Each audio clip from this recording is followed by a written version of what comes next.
মা ফাতিমার নয়নমণি হযরত আলীর জান, মা ফাতিমার নয়নমণি হযরত আলীর জান।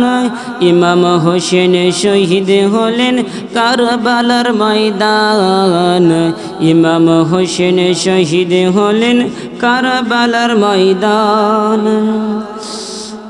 দয়াল নবীর জবানে কারবালারি বয়ানে, দয়াল নবীর জবানে কারবালারি বয়ানে।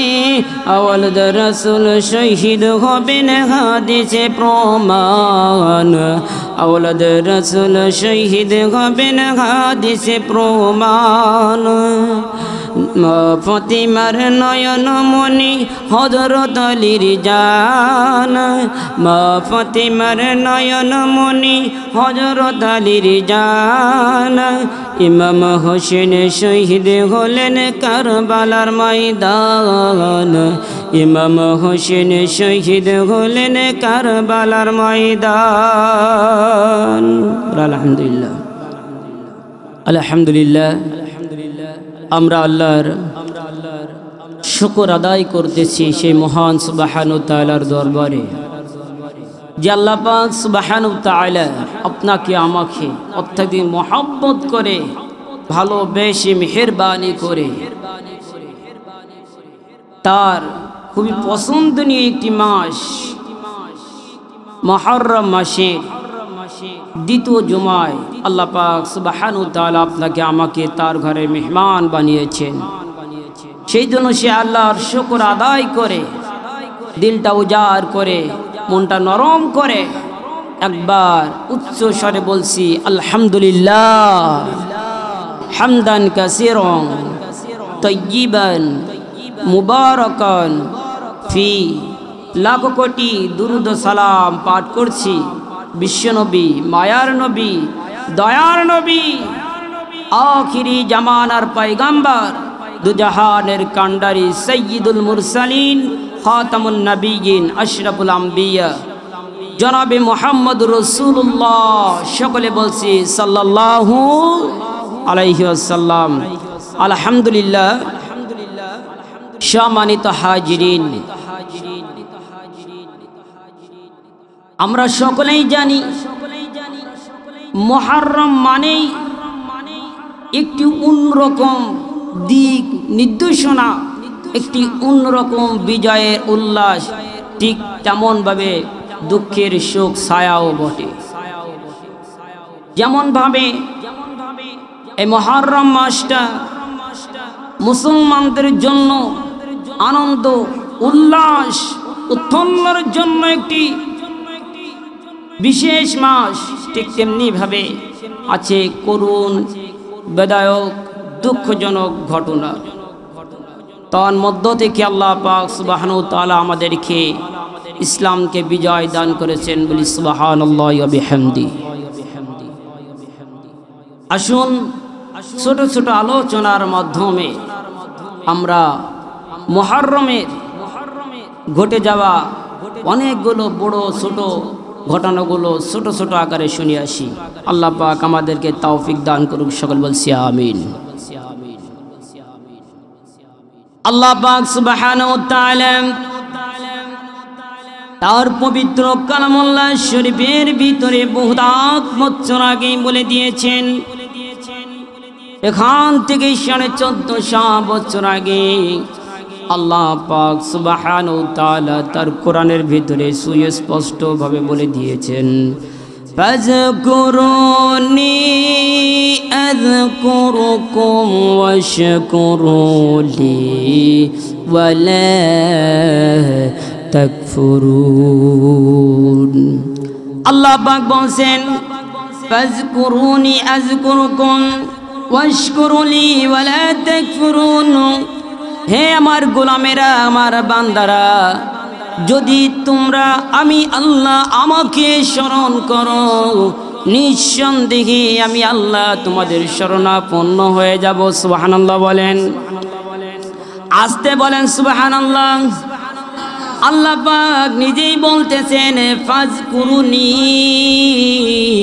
আযকুরুকুম, যদি তোমরা আমি আল্লাহ মাকে স্মরণ করো আমি আল্লাহ তোমাদেরকে স্মরণ করব। ওয়াশকুরুলি ওয়ালা তাকফুরুন, আমার কৃতজ্ঞতা প্রকাশ করো, অকৃতজ্ঞতা প্রকাশ করো না। যদি এমনটাই করো নিঃসন্দেহে কোনো না কোনো একটা দিন তোমরা সফল কাম হয়ে যাবা। বলি সুবহানাল্লাহ। সমস্ত নবী রাসূল পয়গম্বরেরা যেখানে যে অবস্থাতে যেভাবে থাকে না কেন সব সময় একজনকে ডেকেছেন, তিনি কে? আমরা যে সময় যে অবস্থাতে যে কোনো সময় যেভাবে থাকে না কেন সব সময় একজনকে ডাকবেন, তিনি হলেন কে? আসতে বলবেন না, জোরে বলেন তিনি কে? আল্লাহকে ডাকলে আল্লাহ ডাকে সাড়া দেন, আল্লাহকে না ডাকলে আল্লাহ বড় রাগান্বিত হয়ে যান। আল্লাহকে স্মরণ করলে আল্লাহ বড় খুশি হয়ে যায়, আল্লাহকে স্মরণ না করলে আল্লাহ দুঃখ প্রকাশ করে দিয়ে দেন। সেই জন্য যে যেখানে যে অবস্থাতেই থাকবো সব অবস্থাতেই একজনকে স্মরণ করব, তিনি কে? তিনি আমাদের আল্লাহ, তিনি আমাদের রব, তিনি আমাদের জীবন মরণের মালিক, তিনি আমাদের সম্মান অসম্মানের মালিক, তিনি আমাদের বিজয় জয় সব কিছুর একমাত্র উত্তরাধিকারী তিনি হলেন আল্লাহ। বলেন ঠিক কিনা? সমস্ত নবী আর রাসূলেরা সে আল্লাহর দিকে চেয়েছিলেন, তাকে ডেকেছিলেন, তার শরণাপন্ন হয়েছিলেন। বিদায় কোন সময়ের ব্যবধানে এক পর্যায়ে এসে আমার আল্লাহ সেই সকল নবী আর রাসূলদেরকে বিজয় দান করেছিলেন। বলি সুবহানাল্লাহ। যদি সে ইতিহাসের পাতায় যেতে হয়, সর্বপ্রথম আপনাদেরকে আমি স্মরণ করিয়ে দিই আমাদের আদি পিতা হযরত আদম আলাইহিস সালাতু ওয়াস সালাম, আমাদের আদি মাতা হযরত হাওয়া আলাইহিস সালাতু ওয়াস সালাম যখন জান্নাতের ভিতরে থেকে ভুল করার কারণে আল্লাহ পাক সুবহানাহু ওয়া তাআলা তাদেরকে দুনিয়ার জমিনে ছেড়ে দিলেন। আল্লাহ পাক সুবহানাহু ওয়া তাআলা তাদেরকে দুনিয়ার জমিনে ছেড়ে দেওয়ার পরে তারা বিভিন্ন টেনশন পেরেশানির মধ্যে পড়ে গেলেন। একজন পৃথিবীর এক প্রান্তে আর একজন পৃথিবীর অপর প্রান্তে, একজনের সাথে আরেকজনের কোনো সাক্ষাৎ নাই, দেখা নাই, কথাবার্তা নাই। দুনিয়ার জমিনটা হয়ে গেল একদম কালো অন্ধকার, খুটখুটে কালো অন্ধকারের মতো, নিজের লোম পর্যন্ত দেখা যায় না, একজন আরেকজনের সাথে সাক্ষাৎ হয় না। কিন্তু তাদের ভিতরে বিশ্বাস ছিল একটাই, যে আল্লাহ আমাদেরকে জান্নাতের ভিতর থেকে বাহির করে দিল, দুইজনকে পৃথক করে দিল। ওই আল্লাহর শরণাপন্ন হয়ে থাকতে পারলে কোনো না কোনো একটা দিন আমার আল্লাহ আমাদের দুইজনকে আবার ওই এক জায়গায় করে দেবে। বলি সুবহানাল্লাহ। ঠিক তাই হলাম, আল্লাহর শরণাপন্ন হয়ে থাকলাম। দিন গোড়াইতে গোড়াইতে একটা দিন দুইজন যখন কাবা চত্বরের সামনে এসে হাজির হয়ে গেল। বর্তমানে যেখানে এখন কাবা আমরা দেখি, আদম আর হাওয়ার সর্বপ্রথম দুনিয়ার জমিনে সাক্ষাৎ হয়েছিল। সেখানে দুইজন এক জায়গায় হয়ে যাওয়ার পরে চিন্তা ভাবনা করতেছেন, আল্লাহর কাছে আজ 500 বছর ধরে দোয়া করলাম, আল্লাহ দোয়া কবুল করে না। কেমন ভাবে দোয়া করলে আল্লাহ আমাদের দোয়াগুলো কবুল করে নেবে? বিভিন্ন চিন্তা ফিকিরের এক পর্যায়ে গিয়ে সমাধান হলো এটাই। হযরত আদম আলাইহিস সালাতু ওয়াস সালাম বলতেছেন, ও বিবি হাজে, ও বিবি হাওয়া, আমি যখন জান্নাতের ভিতরে প্রবেশ করতেছিলাম, জান্নাতের দরজার উপরে আমি দেখতে পেয়েছিলাম লা ইলাহা ইল্লাল্লাহু মুহাম্মাদুর রাসূলুল্লাহ। সকলে বলছি সাল্লাল্লাহু আলাইহি ওয়াসাল্লাম।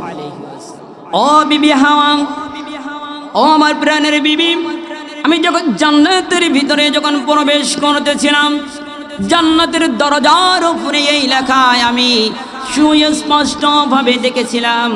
আবার যখন আল্লাহ আমাদেরকে জান্নাত থেকে বাহির করে দিচ্ছিল, আমি জান্নাত থেকে বাহির হওয়ার সময় এরকম দরজার উপরে একই লেখা দেখেছি, ও বিবি নিঃসন্দেহে লা ইলাহা ইল্লাল্লাহ, ইনি তো আমাদের আল্লাহ মুহাম্মাদুর রাসূলুল্লাহ। এইটা তো আমার আল্লাহর নাম না, এই নামটা এমন একজন ব্যক্তির নাম যে নামটা বড় দামি, যে ব্যক্তিটা বড় দামি। ও বিবি আসুন আজকে দুজন মিলায়া একসাথে আল্লাহর কাছে এই নাম ধরে একটু দোয়া করি, আল্লাহ মনে হয় আমাদের দোয়াখানা কবুল করে নিয়ে নেবে। আদম আর হাওয়া দুজন মিলা আল্লাহর কাছে আমাদের নবী মুহাম্মাদুর রাসূলুল্লাহ সাল্লাল্লাহু আলাইহি ওয়াসাল্লামের নাম ধরে ডাক দিয়ে বলে, মালিক 500 বছর ধরে ধরে আল্লাহ চোখের পানিগুলো তোমার ধারে ফেলাইতেছি রে আল্লাহ, কোন দিন আমাদেরকে ক্ষমা করবা, একজন আরেকজনকে দেখা দেবারে মালিক। এতদিন ধরে তোমার কাছে কাঁদি, এখনো পর্যন্ত দোয়াখানা তুমি কবুল করে নাওনি। ও মালিক জান্নাতের দরজায় দেখিয়েছি তোমার নামের সাথে যে নামখানা জোড়ানো রে আল্লাহ, নিঃসন্দেহে ওই নামের ব্যক্তিটা বড় দামি, নতুবা তোমার নামের সাথে শামিল হয়নি। ও রাব্বুল আলামিন ওই মুহাম্মাদের নামের কসম দিলাম, মুহাম্মদ নামের ব্যক্তির কসম দিলাম গো আল্লাহ, দয়া করে মায়া করে এবারের মতো আমাদেরকে ক্ষমা করে দিয়ে দাও। আমার আল্লাহ জিব্রাইলকে ডাক দে, বলে জিব্রাইল আর দেরি করিস না, দেরি করিস না রে জিব্রাইল, এক্ষুনি সূর্যকে হুকুম দিয়ে দে রে জিব্রাইল, পূর্ব দিক থেকে সূর্যকে রুকুই দিতে দে, উঠিয়ে দে। আমি আল্লাহ অর্ডার দিয়ে দিলাম, আদম আর হাওয়াকে আমি আল্লাহ মাফ করে দিলাম। সুবহানাল্লাহ, আসতে বললেন, মোটে বলার দরকার নেই। সুবহানাল্লাহ। আমার বন্ধুরা ভাই জানেরা, আল্লাহর অর্ডারে সূর্য উঠে গেল, আদম হাওয়া ক্ষমা পেয়ে গেল। যেই দিন আদম আর হাওয়াকে আমার আল্লাহ দুনিয়ার জমিনে মাফ করেছিলেন, সেই দিনটা হলে 10 মুহররম। বলি সুবহানাল্লাহ। দুনিয়ার জমিনে সর্বপ্রথম যেদিন আমার আল্লাহ কোনো বান্দারে ক্ষমা করেছিলেন, সেই দিনটার নাম হলো 10 মুহররম। সুবহানাল্লাহ বলেন। তাহলে সর্বপ্রথম আল্লাহ দুনিয়ায় কি দিয়ে শুরু করেছিলেন? ক্ষমা দিয়ে। কি দিয়ে? ক্ষমা দিয়ে শুরু করেছে। আদম হাওয়া ক্ষমা পেয়ে গেলেন, পূর্ব দিক থেকে সূর্য উদিত হল, মুহাম্মাদের নামের মর্যাদা বেড়ে গেল। 10 মুহররমের সর্বপ্রথম একটি আলোচিত ঘটনা সেদিন ঘটে গেল। এমনি করে 10 মুহররমের অনেক ঘটনা ঘটানো আছে পৃথিবীর জমিনে। হযরত মূসা আলাইহিস সালাতু ওয়াস সালামকে আল্লাহ পাক হযরত মুসা আলাইহিস সালাতু ওয়াস সালামকে আল্লাহ পাক ফিরআউনের কবল থেকে 10 মুহররমে আল্লাহ পাক তাকে মুক্ত করেছিলেন এবং ফিরআউন নামক একজন নরপশুকে আল্লাহ পাক এই দিনে ধ্বংস করেছিলেন। হযরত ইব্রাহিম আলাইহিস সালাতু ওয়াস সালামকে আল্লাহ পাক এই দিনে নমরুদের কবল থেকে মুক্ত করেছিলেন এবং এই দিনে নমরুদ নামক একজন নরপশুকে আমার আল্লাহ দুনিয়ার জমিন থেকে ধ্বংস করে দিয়েছিলেন। আর মুসলমান ভাই জানেরা, যেমনি করে এই দিনে মুসলমানদের জন্য আনন্দ উল্লাস, তেমনি করে আবার দুঃখের ঘটনা অহরহ রয়েছে। তার মধ্যে একটি ঘটনা না বললেই মোটে নয়। আমার আব্বা জান ভাই জানেরা, যদি আমরা মুহররম সম্পর্কে আলোচনা করতে যাই, 10 মুহররমের কারবালার ঘটনা কোনোভাবে এড়িয়ে গেলে চলবে না। কথা বলেন ঠিক না? কারণ রসুল মুহাম্মদ রাসূলুল্লাহ সাল্লাল্লাহু আলাইহি ওয়াসাল্লাম দুনিয়ার জমিনে সব চাইতে যাকে বেশি মহব্বত করতেন, ভালোবাসতেন, আদর করতেন, তিনি হলেন নবীজির নাতি হযরত হুসাইন রাদিয়াল্লাহু তাআলা আনহু। বলি সুবহানাল্লাহি ওয়া বিহামদি। হুসাইন রাদিয়াল্লাহু তাআলা আনহু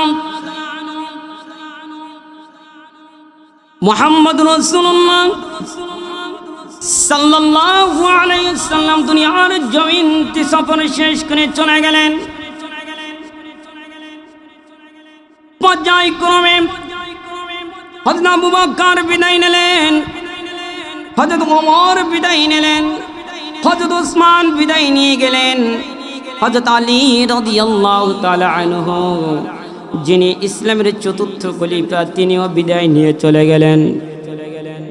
পর্যায়ক্রমে ধাপে ধাপে এক পর্যায়ে মদিনার শাসন ক্ষমতা চলে আসলো। নবীজির নাতি হযরত হুসাইন রাদিয়াল্লাহু তাআলা আনহুর কাছে ক্ষমতা চলে আসলো। ওদিকে সিরিয়া দামেস্কে ক্ষমতা পাইল ইয়াজিদ। অন্যায়ভাবে জুলুম করে, চুরি করে, যেমন ভাবে আমার বাংলার জমিনে দীর্ঘ 16 বছর শেখ হাসিনা যেভাবে ক্ষমতায় রেখেছিল, ঠিক ভাবে সিরিয়ার দামেস্কের ক্ষমতা ইয়াজিদ অন্যায়ভাবে দিনের ভোট রাতে করে, জোর করে, জুলুম করে, মানুষ হত্যা করে ক্ষমতায় বসলো।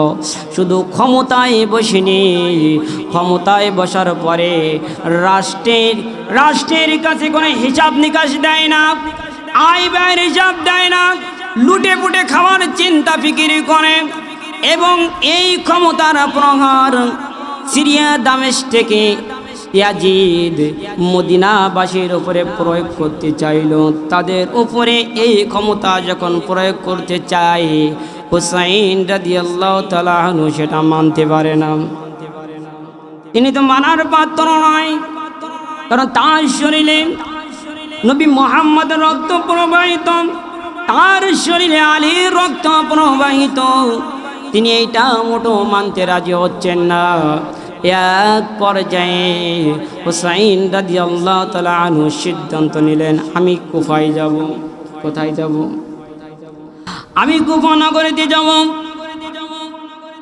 কারণ কুফা নগরীতে ইসলামের চরম দুশমন হচ্ছে, ইসলামকে বাধা প্রদান করা হচ্ছে, বিভিন্নভাবে ইসলামকে ছোট করার কাজকর্ম চলতেছে।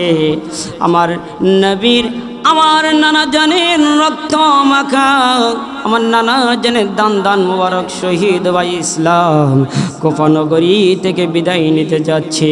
আমি আর মদিনায় বসে থাকতে পারবো না, আমাকে চলে যেতে হবে কুফা নগরীতে। মদিনাবাসীরা হুসাইনকে ডাক দিয়ে বলে, হুসাইন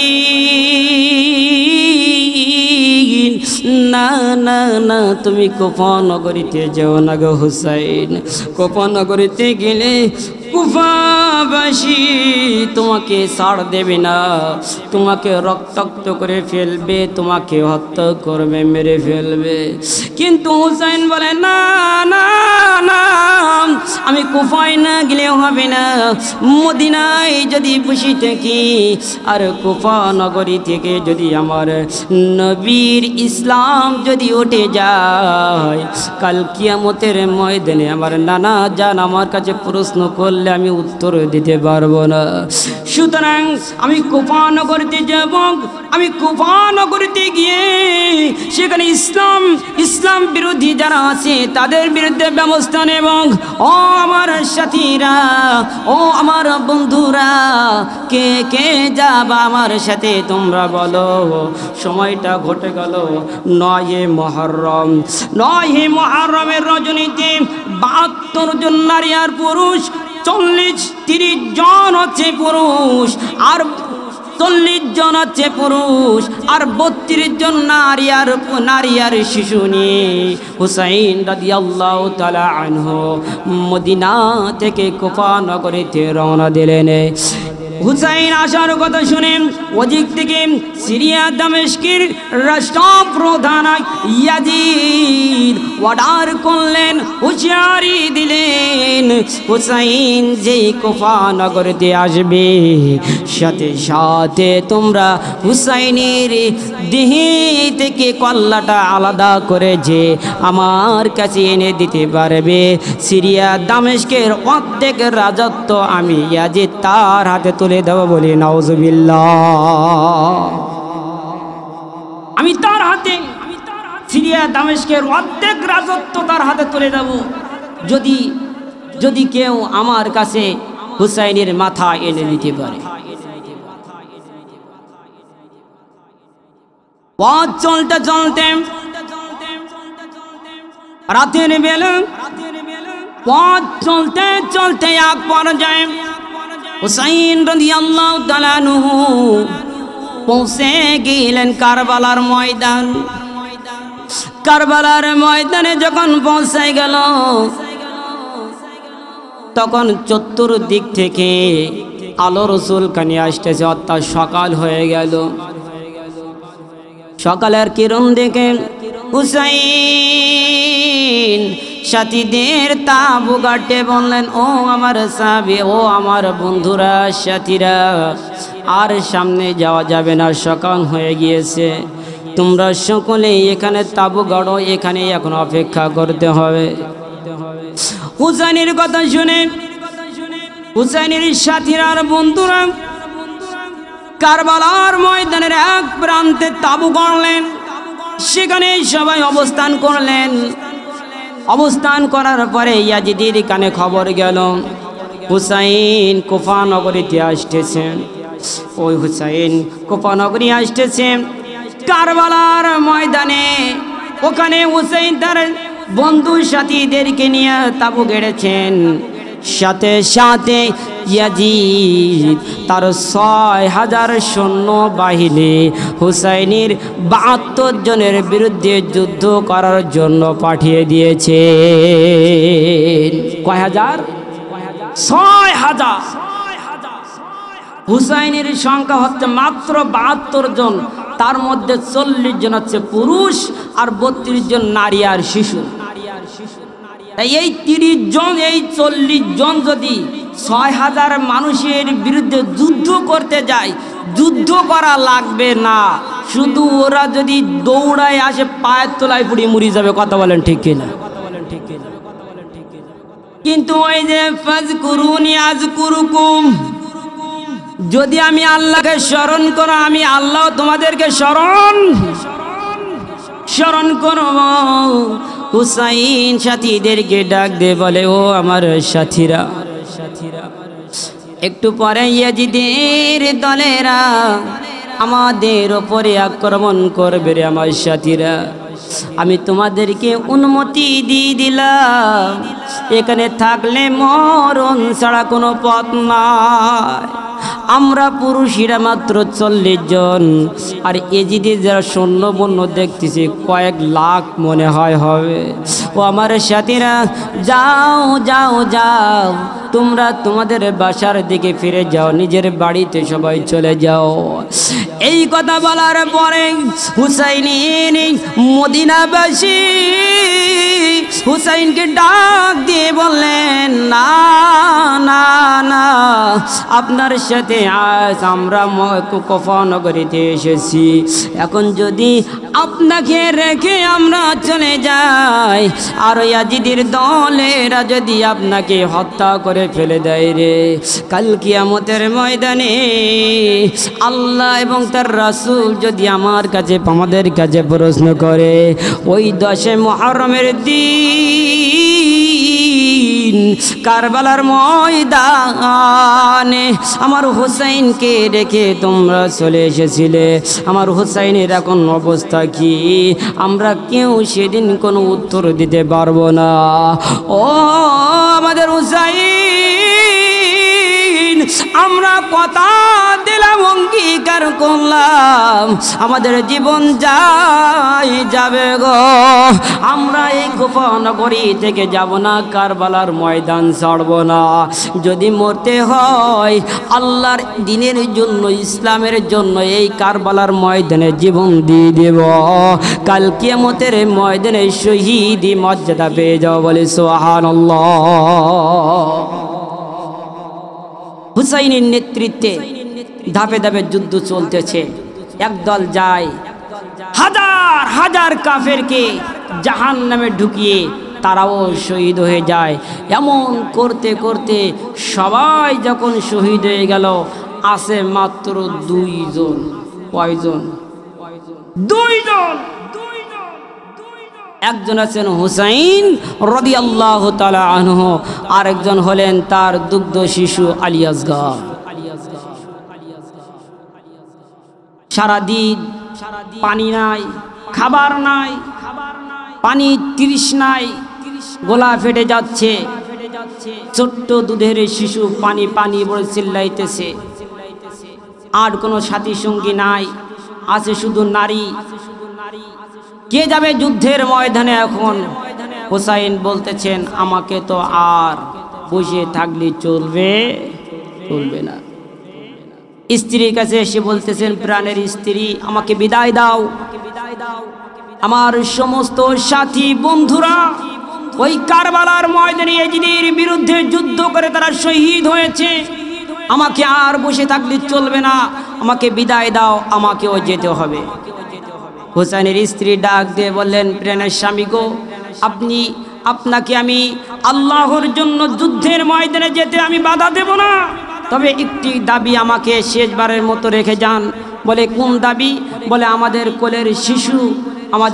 কোলের শিশু সে পানি খাবার জন্য ছটফট করতেছে, তার গলাটা শুকিয়ে গেছে, যদি পারেন 1 টুকরা পানি তাকে একটু পান করায় নিয়ে আসেন।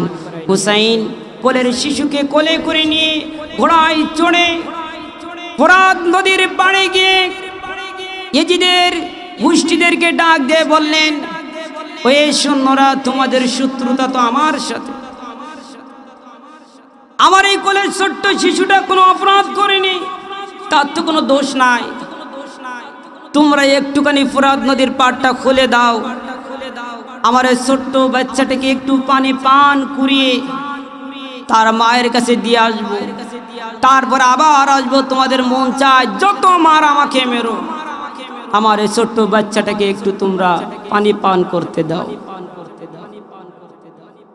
ওই যুদ্ধের ময়দানে তখন সেনাপতির দায়িত্ব পালন করতেছিলেন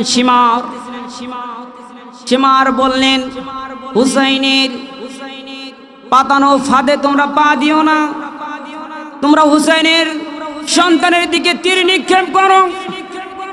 কয়েকজন কাফের বেঈমান বিষ মাখানো বিষাক্ত তীর হুসাইনের ছোট্ট শিশুর দিকে যখন ছড়লো, ইতিহাস সাক্ষী আছে, বুক দিয়ে তীর ঢোকে, পিঠ দিয়ে বাইরে চলে গেল। বাসায় ফিরে এসে বলতেছে প্রাণের স্ত্রী, এই নাও তোমার ছোট শিশু, জনমের মতো পানি পান করিয়েছি, আর কিয়ামত পর্যন্ত পানি চাইবে না। কোনোদিন পানি খাবার কথা বলবে না, জনমের মতো পান করিয়ে এনেছি।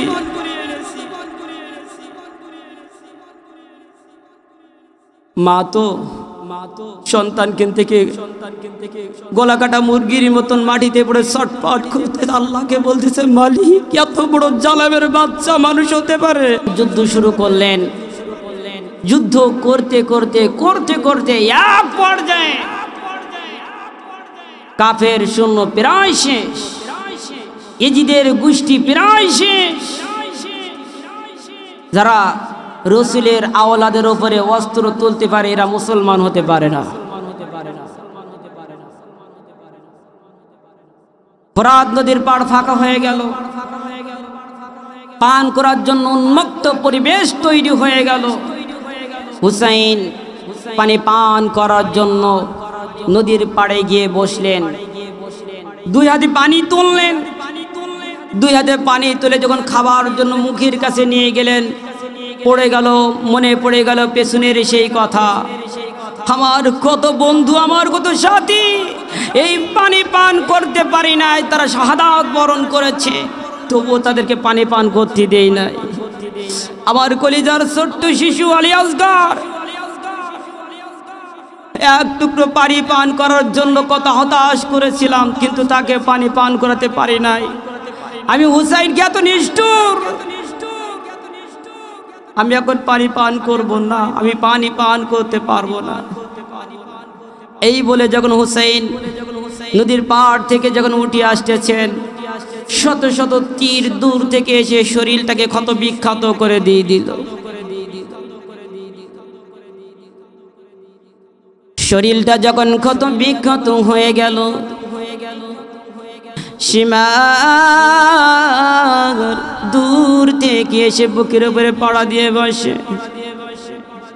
দূর থেকে যখন পাড়া দিয়ে বুকের উপরে বসলো, ছুরিকান বাইর কইরা মাতার চুলখানা ধরে যখন জবাহ করে, শতবার চেষ্টা করে ইতিহাস সাক্ষী থেকে যায়। সীমার ছুরি চালাইতে চালাইতে সীমারের গা থেকে ঘাম বাহির হয়ে যায়। হুসাইনের গলা কাটতে পারে না। হুসাইন ডাক দিয়ে বলে, এ সীমার, যেখানে আমার নানা জান মুহাম্মদ চুমু দিয়েছি ওইখানে একটি লোম তুমি কাটতে পারবে না, আমাকে বুট করে নাও, পেছন দিক দিয়ে তুমি কেটে নাও। সীমার হুসাইনকে বুট করে নিল, পেছন দিক দিয়ে ছুরি চালাইয়া যখন তাকে দুটুকরো করে ফেলল, মাথা খানা নিয়া সিরিয়া দামেস্কের প্রধান ইয়াজিদের কাছে নিয়ে হাজির হলো। আমার মুসলমান ভাইজানেরা, ইয়াজিদের সামনে যখন নিয়ে গেল, ইয়াজিদ সিংহাসনে বসে আছে, একটা পাত্রে হুসাইনের মাথা কানা নিয়ে ইয়াজিদের পায়ের কাছে রাখা হলো। ইয়াজিদের পায়ের কাছে যখন মাথা খানা রাখা হয়েছে, ইয়াজিদ একখানা লাঠি দিয়া হুসাইনের গালের ভিতরে লাঠি দিয়া গোতা মারে। হুসাইনের গালের ভিতরে লাঠি দিয়া গোতা মারে। আমার বন্ধুরা পাশে বসেছিল আনাস, আর আজ ডাক দে অনেক, ইয়াজিদ তুই এত বড় বেয়াদব রে ইয়াজিদ, তুই তো জানিস না কার গালের ভিতরে তুই লাঠি ঢোকাইয়া দিয়েছিস, তুই কি চিনিস না ওকে? এই দুনিয়ার জমিনে আল্লাহ পাক সুবহানাহু ওয়া তাআলার রাসূল আল্লাহর পরে সবচেয়ে যাকে বেশি ভালোবাসতেন তিনি আর কেউ নয়, তিনি হলেন হুসাইন রাদিয়াল্লাহু তাআলা আনহু। তার মাথাটা কাটলি আর গালের ভিতরে তুই লাঠি ঢোকাইয়া গোতা দিয়েছিস।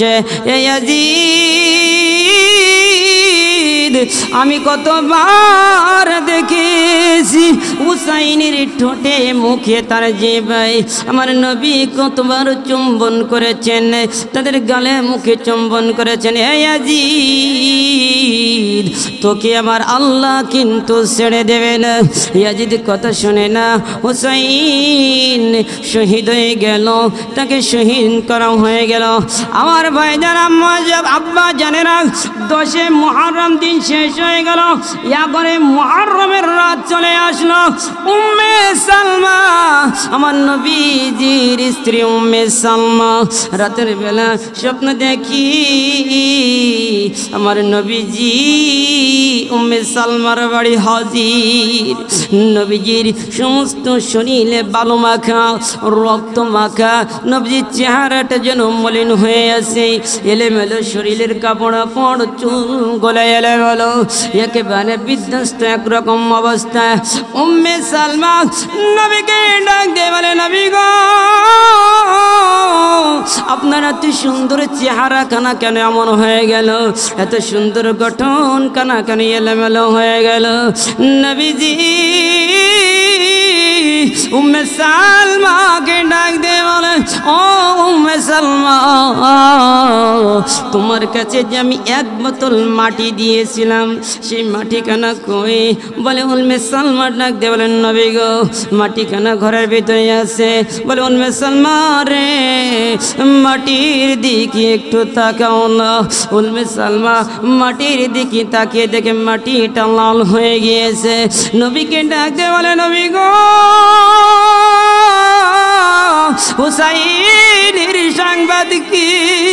নবী ডাক দিয়ে বললেন, উম্মে সালমা রে আমি এই মুহূর্তে কারবালার ময়দান থেকে এসেছি। ওই সীমার ইয়াজিদের গোষ্ঠীর আমার হুসাইনকে দুনিয়ার জমিন থেকে শহীদ করে দিয়েছে।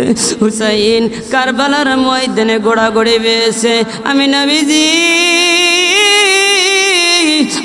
ঠিক থাকতে পারিনি। হুসাইন যতবার কারবালার ময়দানে গোড়াগড়ি দিয়েছে প্রত্যেকবার আমি হুসাইনকে বুকে নিয়ে কারবালায় গোড়াগড়ি দিয়েছি। বলে সুবহানাল্লাহ। উম্মে সালমা রে হুসাইনকে শহীদ করে দিয়েছে। হুসাইন আর দুনিয়ার জমিনে নাই, শহীদ হয়ে গেল। যেই দিন হুসাইন রাদিয়াল্লাহু তাআলা আনহু দুনিয়ার জমিন থেকে শহীদ হয়ে গেছিলেন সেই দিনটা ছিল 10 মুহররম। আসুন 10 মুহররম সম্পর্কে অনেক আলোচনা, এমনি টাইম অনেক হয়ে গিয়েছে, আর আলোচনা করা যাবে না। তবে আল্লাহ পাক সুবহানাহু ওয়া তাআলা আমাদেরকে যেন 10 মুহররমকে ওসিলায় 10 মুহররমের ওসিলায় আমাদেরকে যেন হুসাইনের কাতারে কবুল করে নেয় বলে আমিন।